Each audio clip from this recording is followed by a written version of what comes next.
Today, we are speaking with Richard Tierney. He created a program called Trauma Recovery Anonymous.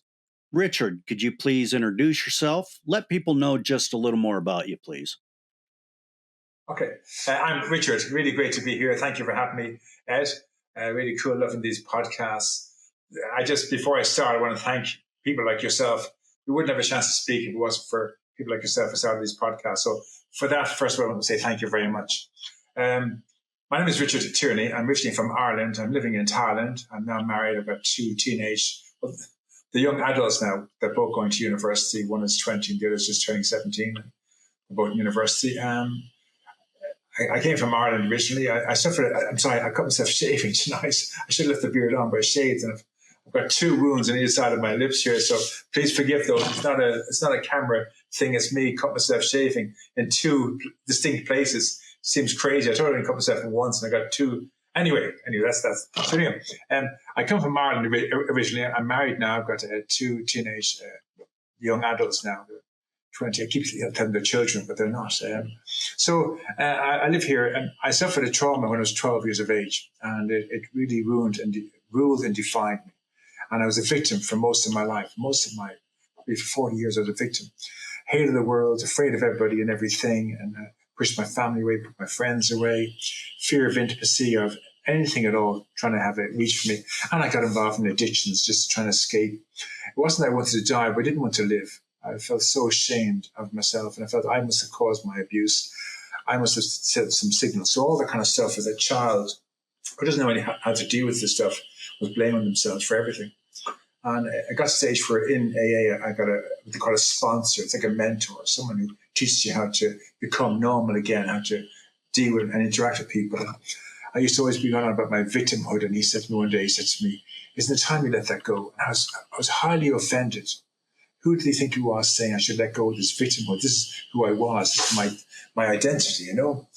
But it come to a stage where I'd actually really got comfortable having a mentor, someone outside who was able to be a father figure to me and direct me in my life. And I didn't want to throw that away, although normally I'd run for the hills when someone would challenge me. It wasn't like, so they were saying I'd run for the hills and they'd never see me again. But I kind of wanted to keep this going, because the one kind of sanity I had in my life was this person calling my shots, calling me on my crap or whatever. So I kind of decided I try and find some solution. I love that the AA 12-step program, the spiritual aspect to it, that we're trying to heal a hole in our soul. That my trauma, no one can see my trauma. They can see how it manifests mentally, physically, emotionally, but they can't see the hole in my soul. That I can be looking at you here today and you can think, oh, Richie looks like, apart from his cuts from his shaving, he looks like he's sane. But inside, if the hole's eaten away from me, I can be feeling insane on the inside. But outside, look normal, And that's where I was most of my life. I was going through my life, people looking at me thinking I'm a normal kind of guy. Where inside, just eating away at me, ulcers, cancers, disease, dis-ease with myself and with people around me, in conflict with the world around me. And that's where I came from. Yeah, well, I can really relate in many ways to that, Richard. I myself went through lots of trauma early on. At 9 years old, I was addicted to drugs and alcohol, and that's pretty early. I went to Alateen, and that AA 12-step program sure does come in handy if you use it properly. And there's a lot of us out here that we've went through a lot of trauma and we don't know how to get rid of it. And it feels shameful and dirty and, heavy. It gets really heavy on us. After we find the light, and I really think this communication is part of that light, when we can actually sit down and have a conversation without feeling the guilt and the trauma behind the conversation. What was the first step for you to recovering out of this childhood trauma? I love your question. I've been blown away by podcasts. Seem to have wonderful ways of expressing questions that just really kind of open up the whole story. So I knew from speaking to this man that I was living a lie. So from my understanding was, the AA program took about 24 hours, one day at a time. And that never sunk in until this whole trauma thing. So I'm 63 years of age. I'm a husband and I'm a father. I've got two grown children. I call them children. I think they'd be 50, I'd be calling them children. My two grown children in university, and my mother-in-law in the house. We've got two dogs and whatever, and I live in Asia. But I only have these 24 hours. So my day today was I get up at 6 a.m. in the morning and I go to bed at 10 p.m. at night. Normally, I'm on at midnight with you tonight because of the time zone, but normally it's 6 a.m. until 10 p.m. And then at 10 p.m. at night, I give my whole day to God. I'm not a religious person. I don't do church. I don't do man-made religions. I'm not a member of a denomination. But I made a decision that at night time I'd say, okay, God, here's my day. Here's the good of it and the bad of it. My successes, my failures, my wins, my losses, my challenges, what I failed to do and what I should have done and what I didn't do. Take all of it and give me 8 hours of peaceful sleep. And when I say have the conversation at night, for some reason, it all leaves my head. I put my head in the pillow, I close my eyes, and I sleep like a log. I wake up next morning and it's a case of a whole new day of 16 hours in front of me, and I do from 6 until 10, 8 hours of work and 8 hours of play. And I commit to just living in those 16 hours. And that's what the AA program gave me, the gift of 16 hours in a day. So I only live in 16 hours in the day. I don't bring the past into the present anymore. I don't bring the future into the present. I may not wake up tomorrow, so the future's none of my business. And the past, I realized, isn't anything to do with me. I'm 63 years of age. I'm in my life today as a parent and a husband and a father and a trauma therapist and a member of recovery. And I'm here in a podcast with you. This is my life. This is the complete totality of my life.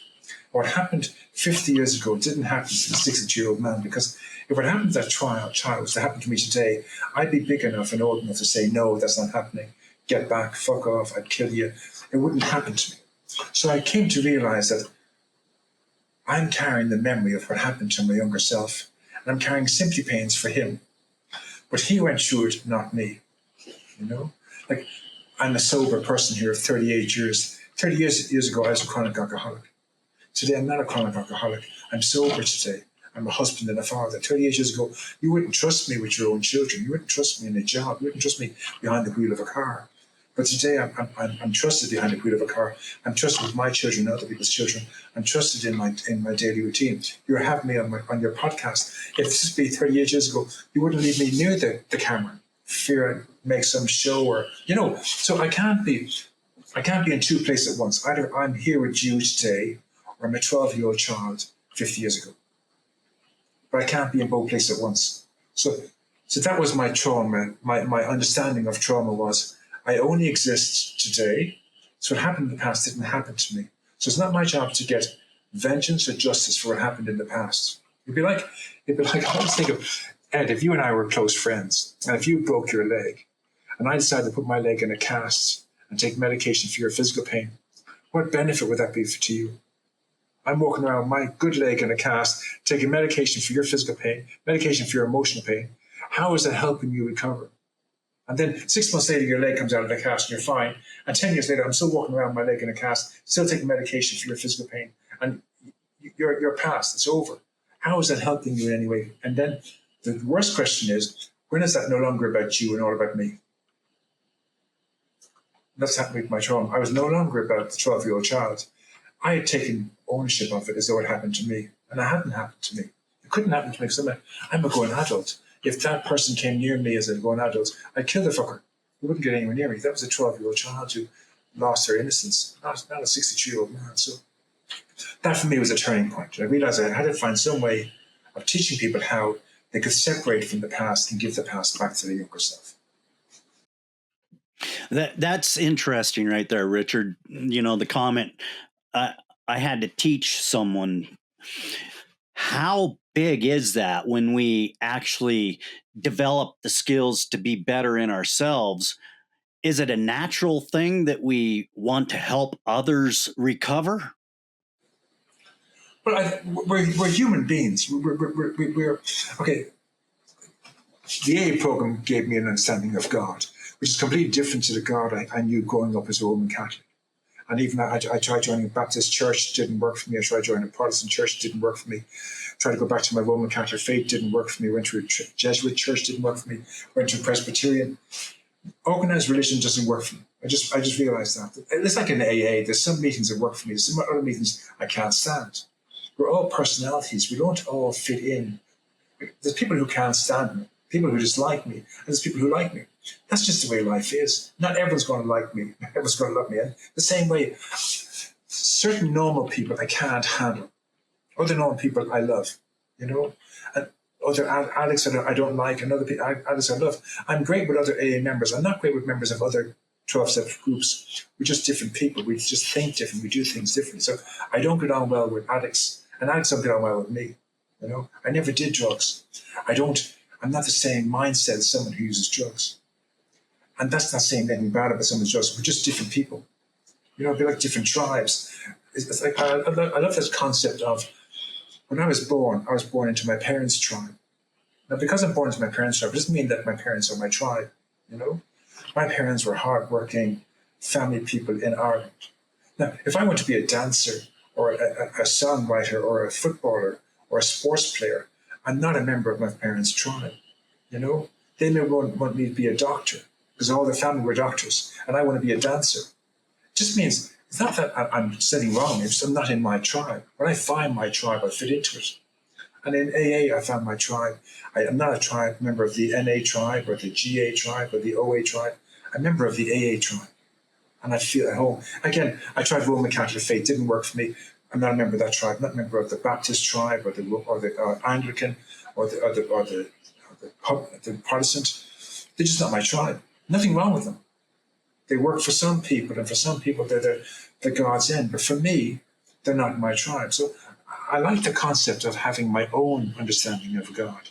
But I couldn't allow myself to be in control of the process. So having my own understanding could only go so far. I had to understand that I accept the God of the Bible, just the God the Father, God the Son, God the Holy Spirit. I accept they're the God that I'm talking about.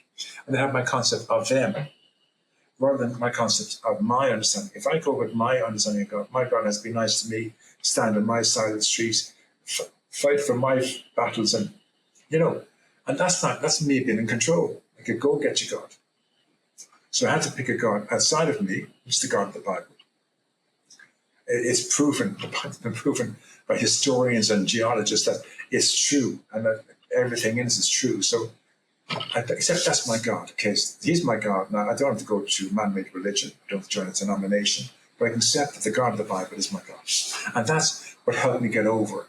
Because what I need to do is I need to perform a miracle. I need miracles, and to defeat a trauma memory, we need miracles. We need a change of attitude, outlook, and perspective, and that comes with a miraculous change in us. So I like to tell my clients that when they do my program, they're going to experience 7 miracles. For me, there were 3 major and 4 minor. For another guy, they were all major. Again, it's how it affects you. You'll know whether it's a big miracle or a small miracle, but you're going to perform miracles.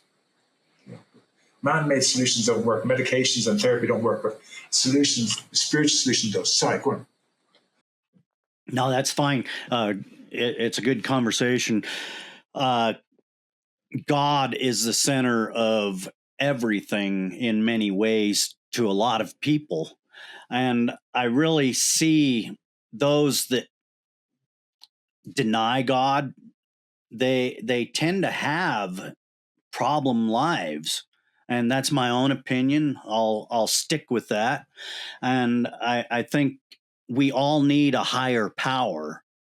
And when we step into a man-made church, there's always worry about how the rent's going to be paid, how many members I have. Am I saving? You can't save anybody. That's not your job. You're not the savior. And a man-made church always brings inherent problems along with that because of the financial difficulties in our world.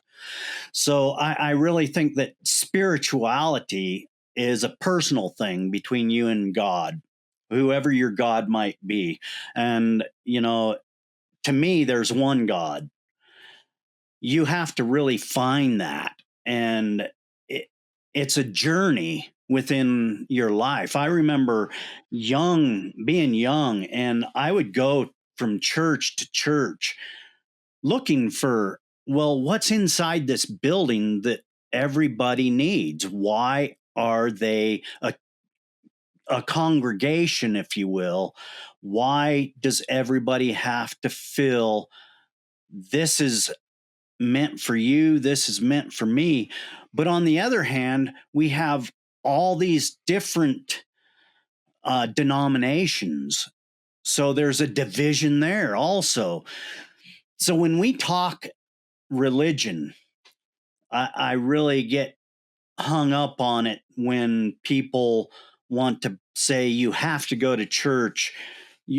To me, you are in church every day, and you're responsible for your actions every day, every minute of the day.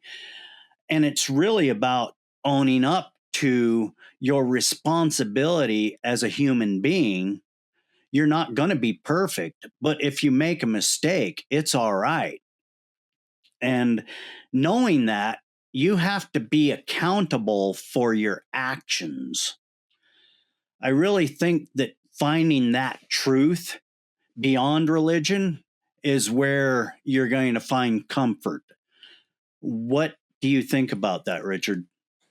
I'd like to talk about the religion. I don't talk too much about religion because it's not a religious thing that I do, but I'd like to mention about God and Jesus for a moment to give you an understanding of how I came about my whole idea. I used to think there was good and evil. I really believed there was good and evil. You know, that Satan's out to get us, and he's trying to tempt us, and it's always good and evil. And I like the concept that God lives within us. The kingdom of God is within us. It's not out there in the clouds. It's not some guy dressed like a Thor sitting in an armchair up in the clouds up and down here. It's actually inside us. It's in our imagination that we're the image of God. We are the I am. Anytime I use the words I am, I'm invoking God in my life. So if I'm saying I am depressed and I am PTSD and I am hated and no one likes me, I am inviting that into my life. I am creating that scenario and manifesting that into my life. So I have to watch how I use God's name. So I need to be saying, even though I'm feeling shy, I am gloriously happy, joyous, and free. And if I say it enough, I'll manifest that. So I will change. It's like that miracle. We start changing what we say. Everything starts changing for us. You know, like the guy who built, I love the talk about the guy who built the San Francisco Bridge. He had an idea first. He imagined what the bridge would look like, and he had an idea in his head, and from that he drew plans, and out of that then they got the bridge. But the bridge came out by someone's imagination, and everything in our lives comes from someone's imagination. So if we want to have a good life, we have to imagine a good life. So there's a practice called the dream prayer, and it's basically manifestation. When you go to bed at night, there's a time just before you sleep when your conscious mind switches off, and in that moment you can dream a dream. And dream the most beautiful dream you can think of the future, but as though it's happened already. So you dream where you've got rid of your trauma memory and it's gone. And you're a normal person where you can fit in with your family and go to a party and feel comfortable and relaxed talking about the mundane, stupid thing that normal people talk about, that they can talk about and have a long conversation, relax, where we're all hyper about the poor me, what happened to me. To be relaxed and comfortable in that space. Or public speaking is yourself speaking publicly at an event where you're calm and you're confident. And you have this dream prayer going to bed. For about 5 or 10 minutes, you do it every night. And then every time you have a free moment, like when you're driving the car or you're sitting on the toilet, you go back and revisit the dream as though it's happened. And the idea behind a dream prayer is God hears you having this dream. He believes it must have happened already, so he makes it happen in your life, and he manifests it, he creates it. And suddenly the event comes along when you're public speaking and you find you nail it. You go to a family too, and you're not all uptight over yourself. You're able to enjoy the conversation. You realize, I've had this dream. I dreamed this dream in the future, and it's come about. This is a dream prayer. It's basically manifestation. If we learn to dream prayer, we can create whatever we want in our life. So that was the first part of it. The second part was for me, I had to accept that there's no Satan, there's no evil, that God is responsible for everything good and bad. And everything I go through, it's like the book of Job. If you ever read the book of Job in the Bible, it's Yeah, it's powerful stuff. This guy had everything, and then everything was taken from him. And they're talking about Satan tempts him to see if he really loves God, and he does all this. And at the end of it, God says, "I let this happen because I wanted to make you stronger, and I'm going to give you back your 10 wives and your 20 children, and multiply it by tenfold." I like that concept about the fact that everything that happened to me, I went through my sexual abuse, addiction, terrible bullying in school, really very bad bullying. Where I suffered in school was horrific bullying that would have killed an elephant, would have floored an elephant. But I survived all these horrific things in my childhood, and then into breakups and rejection and bullying again as an adult and all this kind of stuff, and not being misunderstood, all this kind of stuff that happened to me on my journey. And suddenly here I am, 63 years of age, married with I keep saying teenage children, two young adults going to university, on Ed Walter's Dead America podcast, created a trauma program, helping people break free of a past trauma. And I wouldn't be here today if I hadn't suffered all those things in the past. And I saw myself suffering them. God gave me each of these challenges to make me the person I am today. I couldn't see it.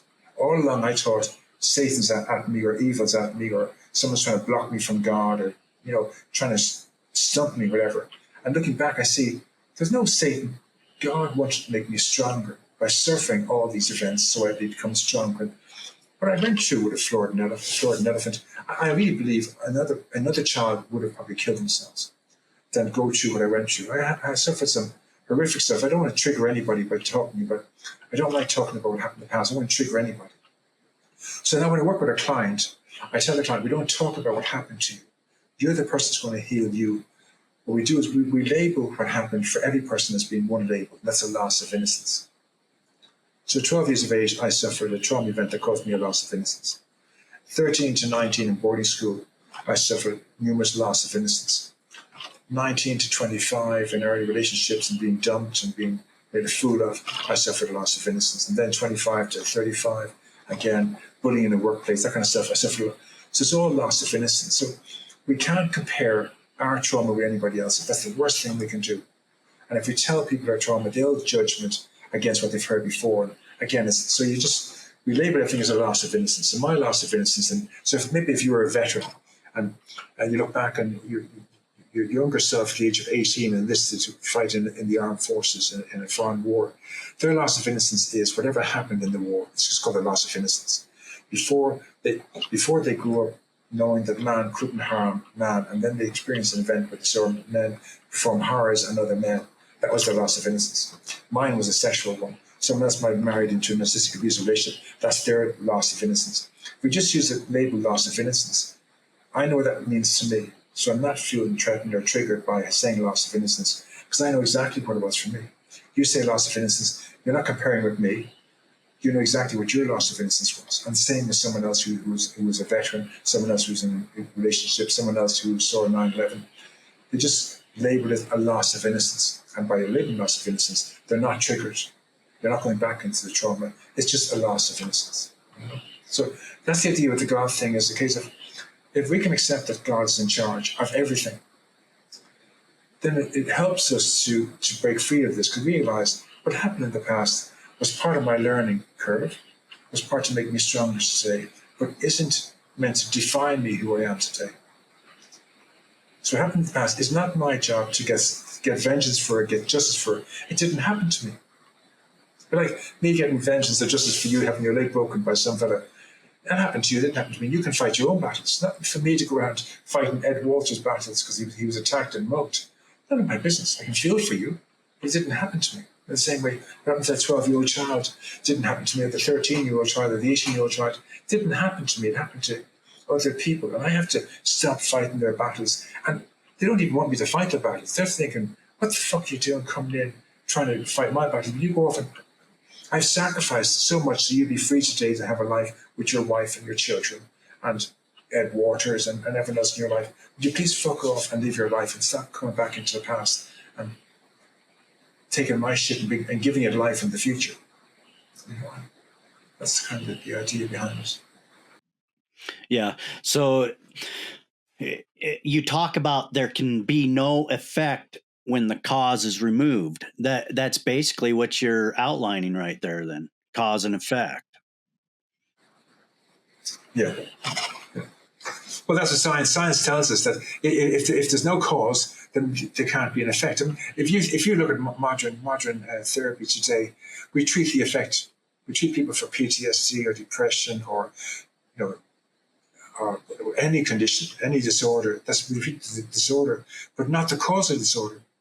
You know, if we're treating the disorder, not the cause of it, we're going to be treating the disorder forever. We've got something like, in this day and age, there's something like in the last 80 years, we've got 1.4 billion people diagnosed with PTSD. That's nearly a quarter of the world's population. Another 80 years, are we going to be half the population?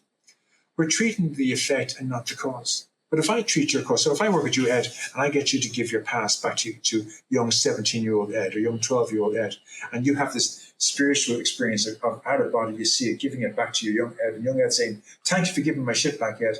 Now I'm going to fake off and leave this plane of existence. And they leave the plane of existence, and you feel the weight leaving your body.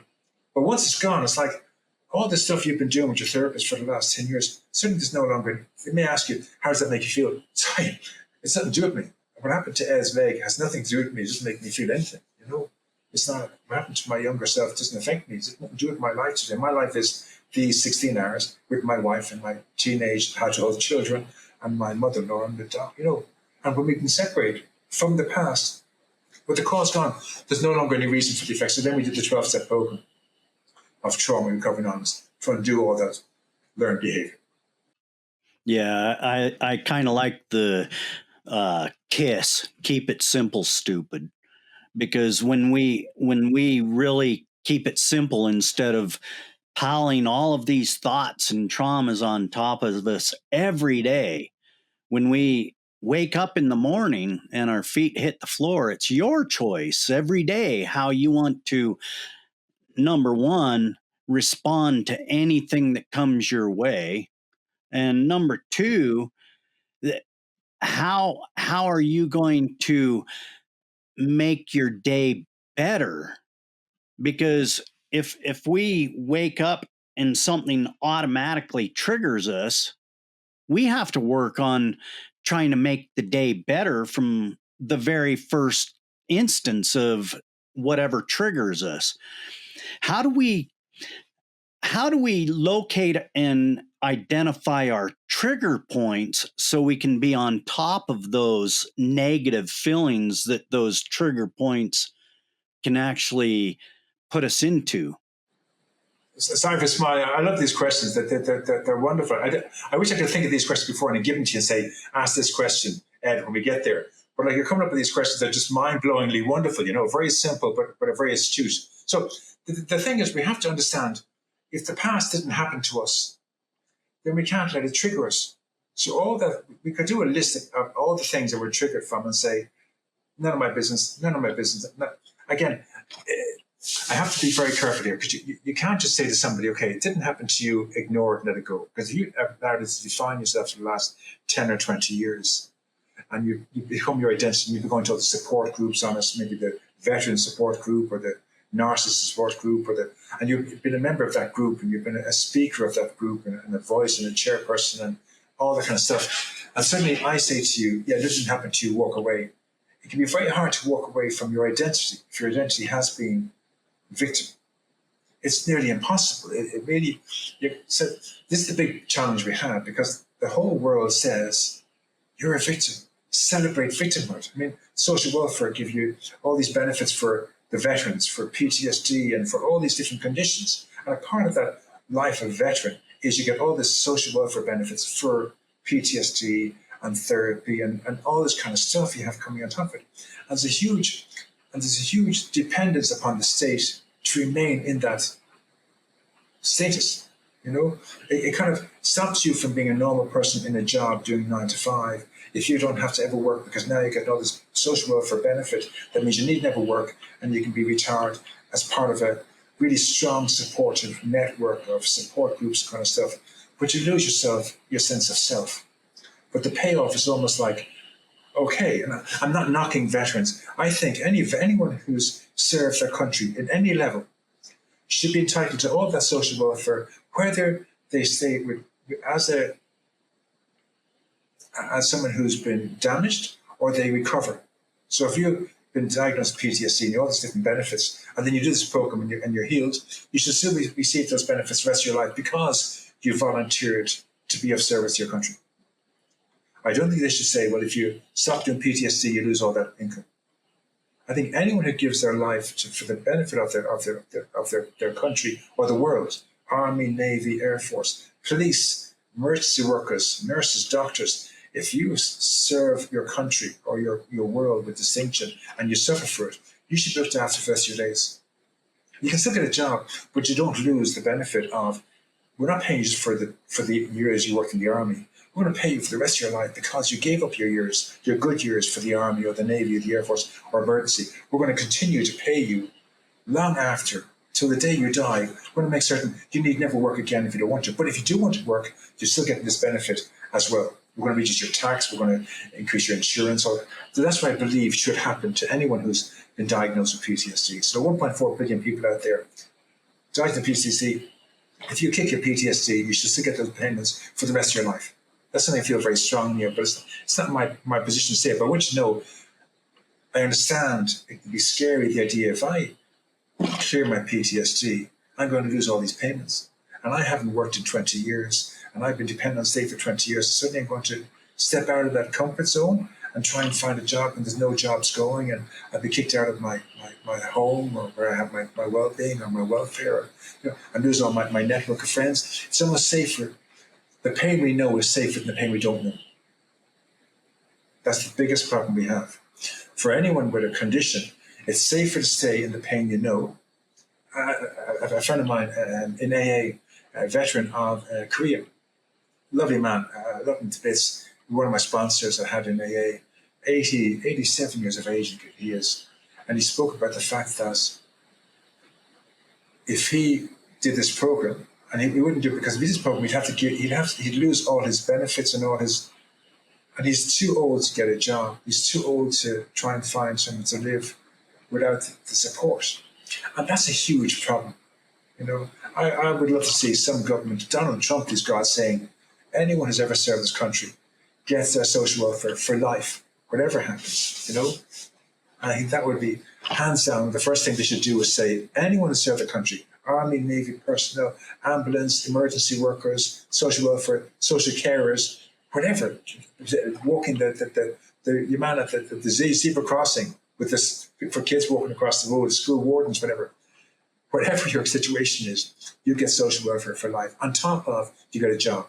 And we reduce your tax on your job, so you'd never have to run for anything. I think that should happen. I'm not American, so I don't get to say in your country, but that's what I'd love to see happen. And if anyone would do it, I think Donald Trump's the one who would do it. And I wish he would do something like that. So anyway, that's what I need to say first and foremost, because it's the idea of saying to someone with PTSD or depression, let's cure you of the past trauma memory, and then you can be free of your depression and PTSD. There's a catch in that, because if they're free of the PTSD, they may feel, the people I've worked with PTSD, they're the most honorable people I've known that can't live a lie. They can't claim PTSD benefits if they don't have PTSD.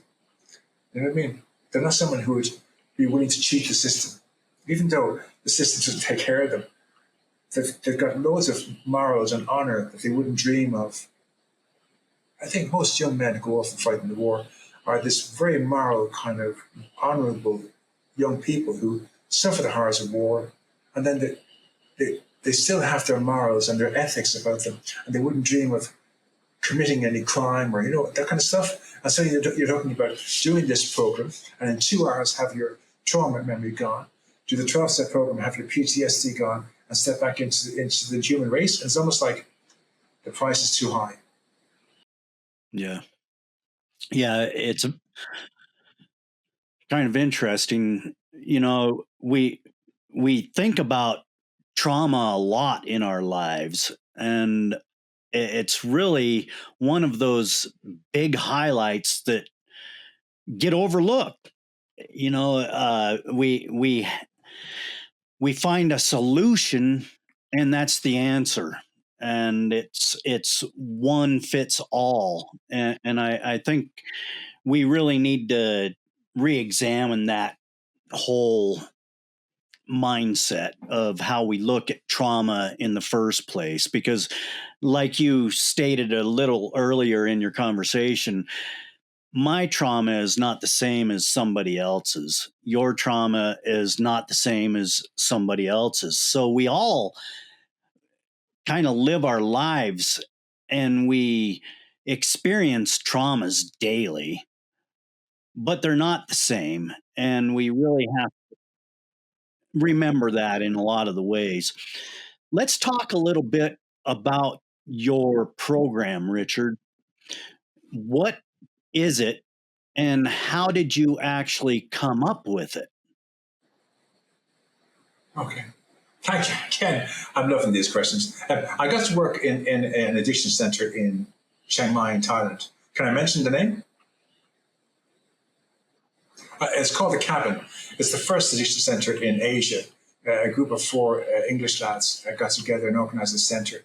And a huge success. At one stage, it was 120 beds, the biggest center probably in the world. A huge success rate with addiction primarily. And I worked as a support staff. And then because I'd done practices like EFT and Reiki and whatever, I got to change over to a holistic practitioner, which was huge in working with clients and also holding 12-step spaces and the likes. And I got to run some meditation groups. I really enjoyed it. It was really, really powerful. And then when I got to working with clients, I got to work with clients who, I think because the centre primarily looked at addiction, there were some clients kind of slipping through the cracks, and they felt it'd be a good idea to give them an induction to holistic practices. Maybe that would give them they weren't there for addiction. They're more there for trauma or that kind of stuff. So they tried different practices like TRE and myself and other Reiki and whatever, just something that might help them. And they got to try some different things. And I got to work with about 100 clients. I had huge success, absolutely fantastic success with them all using this healing event. So the idea of the healing event is it's basically a visualization. It's all holistic. And first of all, I need to probably a stand I hold really strong in my mind is I think there's two forms of mental illness. In my early years, I had two mental health professionals who worked with me, and they were the most kind, caring, loving, empathetic people. They were really powerful.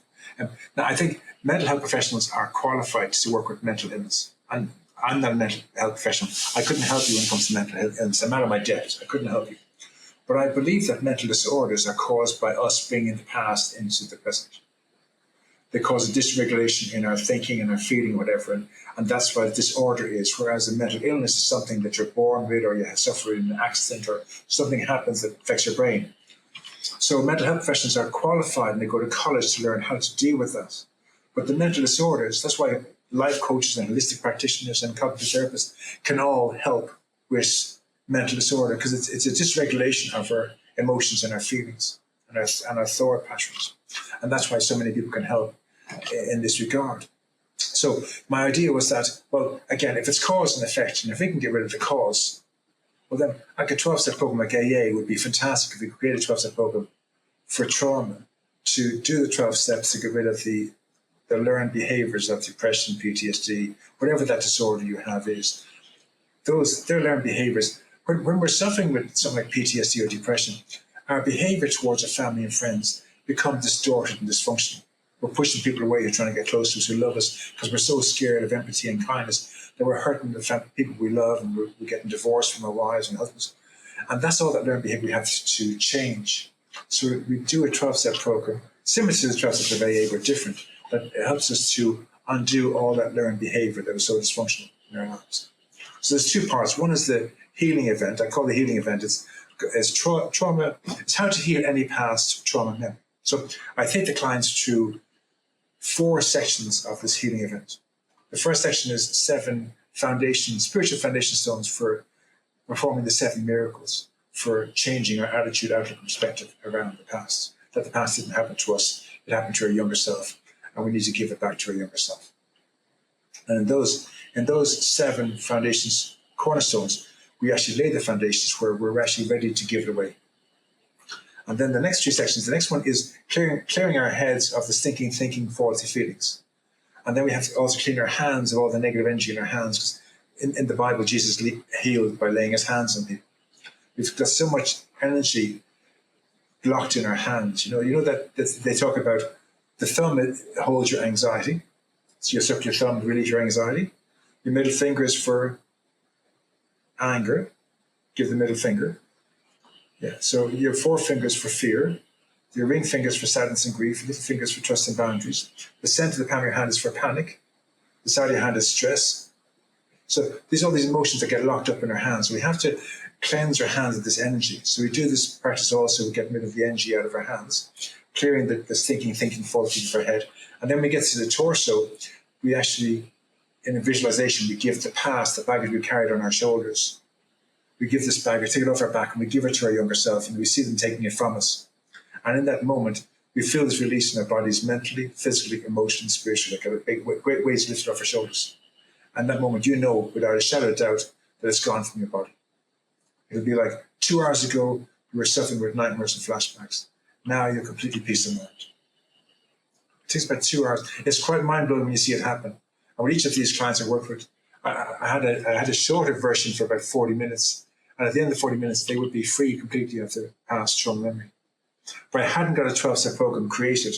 So I did the trauma, the healing event, but I hadn't got a 12-step program for follow-up. And so I spent the next 4 years working on a 12-step program.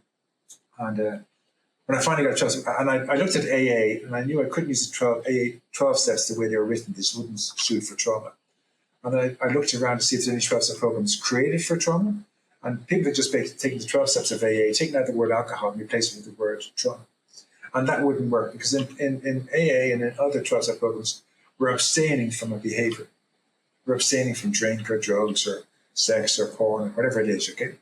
But in trauma, because we've given the past back to our younger self, it's gone from our psyche. So we're not abstaining from something that we don't have anymore. We have the memory, we don't have the details. And this is the crucial point. We're human beings. We have every memory going back to childhood. We may have suppressed memories, but we have all our memories back to when we were a child. I remember at the age of 8 being in an egg and spoon race. I was in the Olympics, running down a field with an egg and a spoon with my friends in a race, this kind of stuff. I'm 63, but I remember these events. Now, I don't remember the details. I don't remember if it was a sunny day. I don't remember if the wind was blowing. I don't remember if it was raining. I don't remember if I was hot and sweaty. But I remember I ran in this egg and spoon race at the age of 8 or 9 or 7, but I don't have the details. When we bring a past event into the present, we carry all the details. We can remember exactly the details of the event. When we give the event away to our younger self, the details go. And then we only have the memory of the event. So I have a memory today of something happened to a 12-year-old child. And I can tell you what it was, but I don't want to trigger anybody. But I don't have the details of it. I just don't have them. They've left my psyche. It's almost like 1 minute I had all these details of what happened to a 12-year-old child, and I could describe them in detail, and now they're gone. And I can't explain how they're gone, but when I gave the baggage back to them, the details went with them. And that's what happens in the event. So with the details gone, it's almost like if I talk about what happened to that child, I know I'm talking about that child, not what happened to me, because I don't have the details. I can't own it without the details. And that's the idea. So the event gives that away, and then we did the 12-step program to clean our side of the street, because we're not abstaining from anything. Because we've given it away, now we're just cleaning our side of the street. Does that make sense? So that's the program in a nutshell.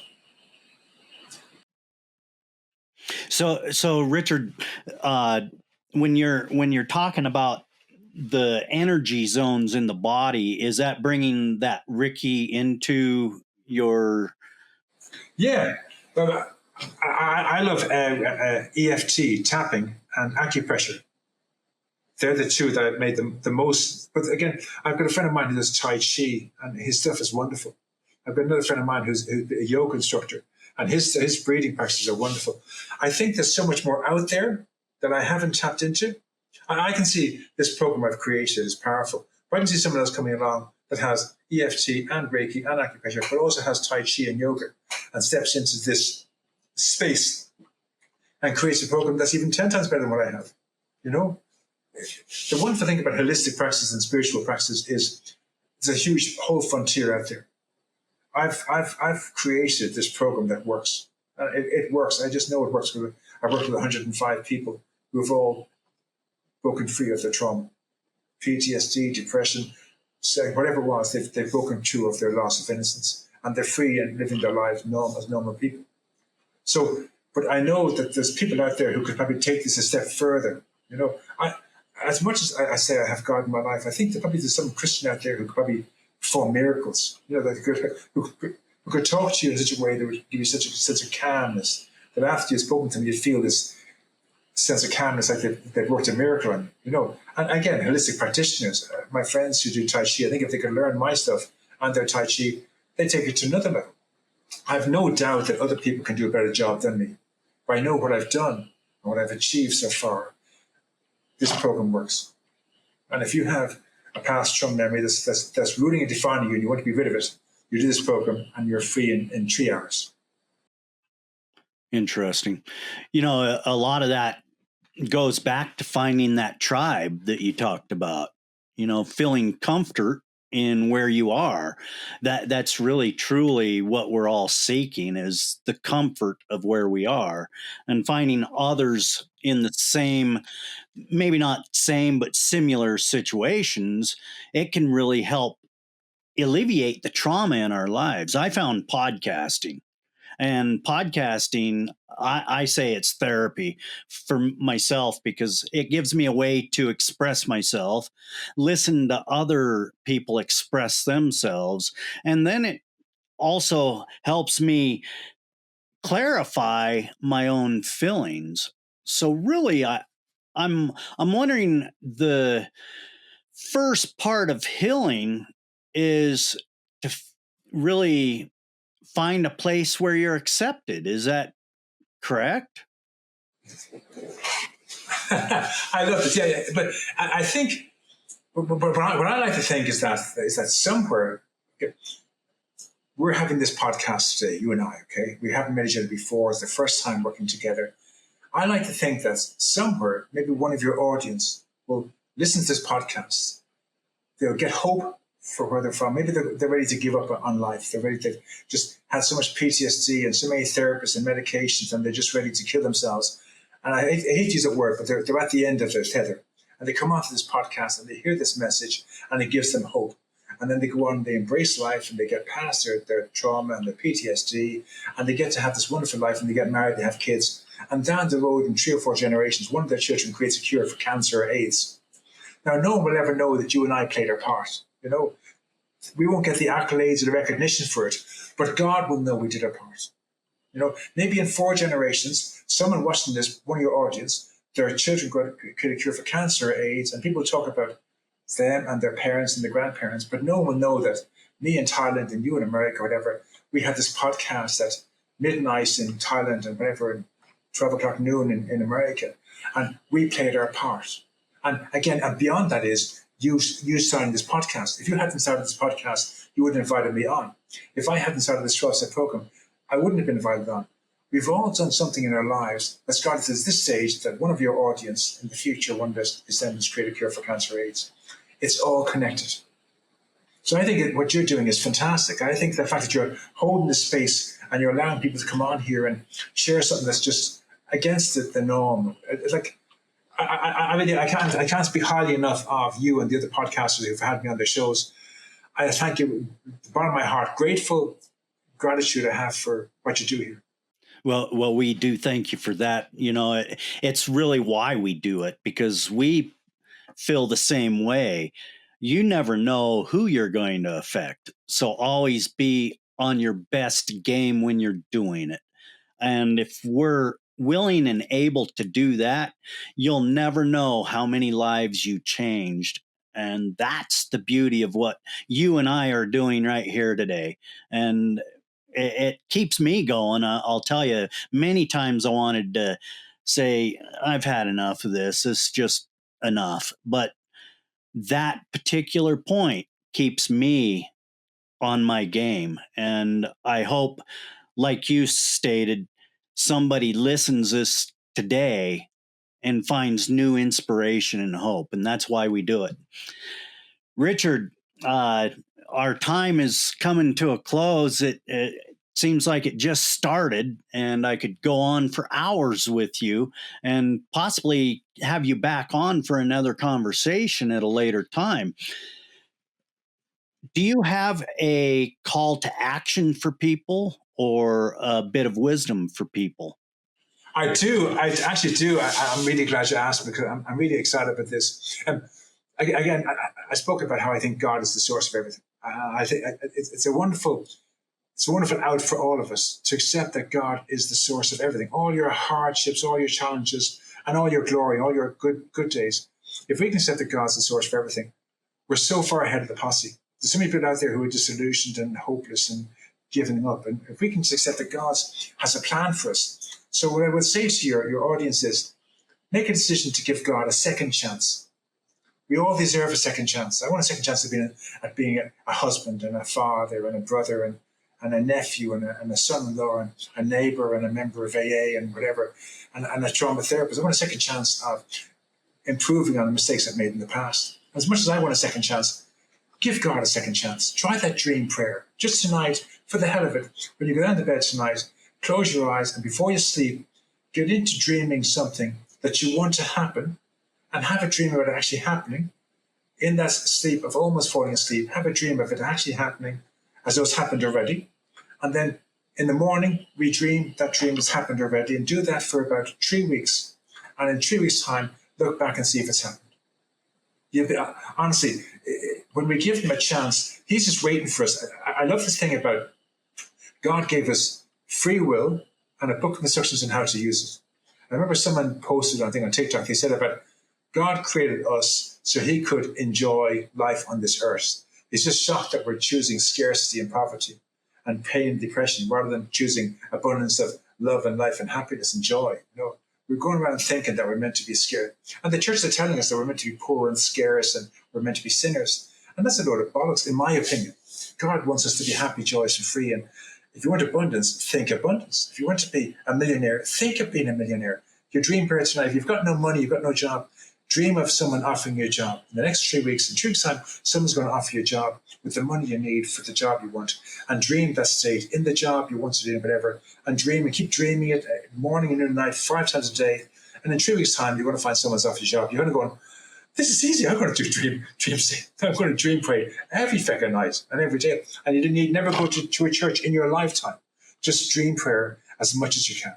Okay? And if you do that for 30 days, by day 10, you won't know yourself. 20 times a day, 30 times a day. Just every time you get a waking moment in the toilet, after your office, you're not busy on your desk or in the kitchen or something, just revisit that dream as though it's happened already. Really invoke that's actually happened already. Before you know it, he'll make it happen for you. Sorry, I've gone on. I can't stop. Thank you. No, that's all right. That's good. The Bible, basic instructions before leaving Earth. I believe it 100%. And in the book of Jeremiah, it does tell you God wants good things for you, and He has good things for you, and you have to believe that. And if you live it, it works every day. Richard, it's always great to speaking with people like you. How can people reach out and get involved with you? Well, I'm happy to say my 17-year-old son has just applied to go to university. So now he's free time. He's going to design my website. It will be called Trauma Recovery Anonymous, and I hope to have it up in the next 2 or 3 weeks. I have my books on Amazon, The Trauma, How to Heal Any Past Trauma Memory. About the book, when you do the healing event, you need to have someone read it to you. If you try and do it yourself, it won't work because it's like directions. So you might buy a copy and read your copy to somebody else, and then they buy a copy and read that copy to you. So you have to take the directions from the other person for the event to work. But then the 12-step program you can do on your own. Okay, so if you want to work with your therapist, work with a therapist, but you may have someone in your support group who also, like you, wants to break free, and your recovery buddy, you can work together. Fellow veteran, whatever it is, or else have your therapist to read it to you and do the process. But be open to it, and it'll work for you. And then the 12-step program is on Amazon as well. They're both on as Kindle books, and they're also on a website called Draft to Digital. They have them in print and digital on most bookstores. You'll get them in, but you definitely get them in Amazon as a Kindle. Okay. And I'll send on to you, Ed, my details so you can put them on the post when you do it, so you have details contact. I have an email address. It's Richard at traumarecoveryanonymous.com. If you'd like me to work with you one-on-one or 10 on 10, or I work with 10 on 10 at a time. If you want to do Zoom or something, I can set up on Zoom to do a session. If you're afraid of coming on your own, you want to come with somebody, I can take you to the session on your own. So it's Richard at traumarecoveryanonymous.com. Thank you very much. Richard, yeah, it's been a pleasure having you, and all of your links will be in the show notes section. And I want to say thank you for being here today and sharing your wisdom and techniques with the Dead America podcast. Thank you. It was a pleasure being here. I know me and Pepe 10 o'clock. It's midnight here, 1 o'clock now. I've loved every moment of it. Maybe I have to go a night person. Thank you very much. And thank you very much for listening, folks. I hope you were able to understand my fast speech. I get excited when I talk about this stuff. So thank you very much. It's always good. Thank you for joining us today. If you found this podcast enlightening, entertaining, educational in any way, please share, like, subscribe, and join us right back here next week for another great episode of the Dead America podcast. I'm Ed Waters, your host. Enjoy your afternoon, wherever you might be.